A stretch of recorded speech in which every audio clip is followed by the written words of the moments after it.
เราที่ตัวอย่างผู้ศึกษาวัฒนธรรมที่ของมีสถานที่ท่องเที่ยวที่สวยงาม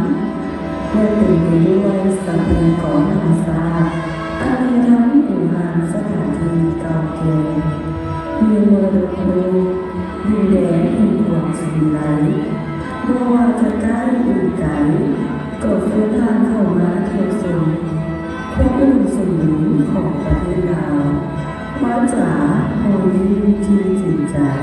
การมองไม่ให้สบายดีที่มีเอกลักษณ์นี่แหละค่ะตัวบอกถึงความเป็นคนลาวท่าเอ๋ย